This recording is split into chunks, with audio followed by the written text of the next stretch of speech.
പിന്നെ അടുത്തൊരു ന്യൂസാണ്, കാറുകൾക്ക് വില കൂടും. അതായത് 2025 ജനുവരി 1 മുതൽ ഇന്ത്യയിൽ കാറുകൾക്ക് വില ഉയരും. Maruti Suzuki, Hyundai motor, Mahindra and Mahindra, JSW, MG motor India, Mercedes Benz India, BMW India എന്നീ കമ്പനികളുടെ കാറുകൾക്ക് 3 മുതൽ 4% വരെ വില ഉയരും.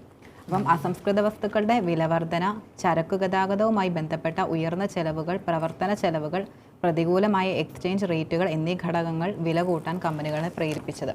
അപ്പോൾ അസംസ്കൃത വസ്തുക്കളുടെ വിലവർധനയും ചരക്കു ഗതാഗതവുമായി ബന്ധപ്പെട്ട ഉയർന്ന ചെലവുകളും പ്രവർത്തന ചെലവുകൾ, പ്രതികൂലമായ എക്സ്ചേഞ്ച് റേറ്റുകൾ എന്നിവയൊക്കെയാണ് ഇതിനകത്ത് മെയിനായിട്ടും വില വർദ്ധിക്കാനായിട്ടുള്ള കാരണമായത്. അപ്പോൾ ഹ്യുണ്ടായി മോട്ടോർ ഇന്ത്യ വില വർദ്ധിപ്പിക്കാൻ തീരുമാനിച്ചതിന് പിന്നാലെയായിരുന്നു മറ്റ് വാഹനങ്ങളും നിർമ്മാണത്തിൻ്റെ വില കൂട്ടുന്നതായി പ്രഖ്യാപിച്ചത്. അപ്പോൾ ഹ്യുണ്ടായിയുടെ വാഹനങ്ങൾക്ക് ജനുവരി മുതൽ 25,000 രൂപ വരെ വില വർദ്ധിക്കും. മാരുതി മോഡലുകൾക്ക് 4%, Mahindra and Mahindra, MG motor എന്നിവയുടെ മോഡലുകൾക്ക് 3% വില വർദ്ധിക്കുന്നത്. അപ്പോൾ ആഡംബരക്കാർ നിർമ്മാതാക്കളായ ഓഡി, മേഴ്സിഡസ് ബെൻസ്, BMW എന്നിവയും തങ്ങളുടെ എല്ലാ മോഡലുകൾക്കും 3% വരെ വില ഉയർത്തുമെന്നാണ് പറയുന്നത്.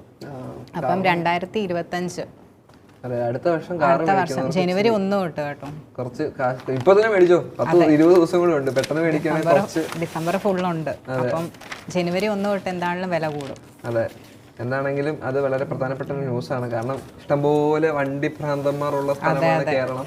അപ്പൊ നിങ്ങൾ ഇഷ്ടപ്പെട്ട വണ്ടികൾ ഈ മാസം മേടിച്ചു കഴിഞ്ഞാൽ കുറച്ച് ഇളവിൽ കിട്ടും, അല്ലെങ്കിൽ കുറച്ച് കാശ് കൂടുതൽ. പക്ഷെ എത്ര കാശ് കൂടിയാലും ഇഷ്ടപ്പെട്ട വണ്ടി മേടിക്കുമ്പോൾ ആരും നോക്കത്തൊന്നുമില്ല. വളരെ സന്തോഷകരമായ ഒരു കാര്യം. പിന്നെ വേറൊരു ന്യൂസാണ്,